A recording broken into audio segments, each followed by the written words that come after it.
Hi guys, ఈరోజు అయితే experiment చేశాను. ఇదేందక్క ఎట్లా ఉందనుకుంటారేమో. టాపిక్లోకి వెళ్ళే ముందు మన వీడియోస్ని ఎవరైనా ఫస్ట్ టైం చూస్తున్నట్లయితే మేక్ షూర్ టు సబ్స్క్రైబ్. చల్లపునుకులు చేయి మమ్మీ తినాలనిపిస్తుంది అంటే పద నేర్పిస్తా అంటుంది. ఏంది మమ్మీ నాకు నేర్పిస్తాను అంటున్నావు అంటే నువ్వు కోరిన కోరికలన్నీ తీర్చడానికి ఇప్పుడు అయితే నేను ఉన్నాను, తర్వాత ఎవరుంటారు అని అంటుంది. సర్లే అమ్మ చెప్పింది కూడా కరెక్టే కదని చెప్పి వెళ్ళా. ఇంకా let's get start to experiment. First అయితే కప్పు మైదా పిండిని తీసుకుని ఒక బౌల్లోకి వేసుకోవాలి. నెక్స్ట్ దాన్ని మొత్తాన్ని పెరుగుతూనే కలుపుకోవాలి. దీన్ని ఇప్పుడు ఒక 3 to 4 అవర్స్ ఒక పక్కన పడేయండి అంటే పడేయకండి, ఒక పక్కన పెట్టండి.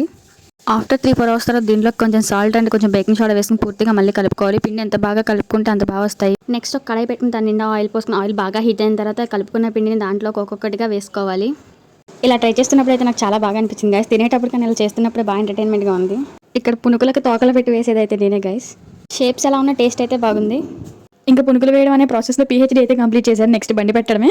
వీడియో నచ్చినట్లయితే జస్ట్ అలా చూసి వెళ్ళిపోకుండా ఒక లైక్ చేసి షేర్ చేసి సబ్స్క్రైబ్ చేసుకోండి.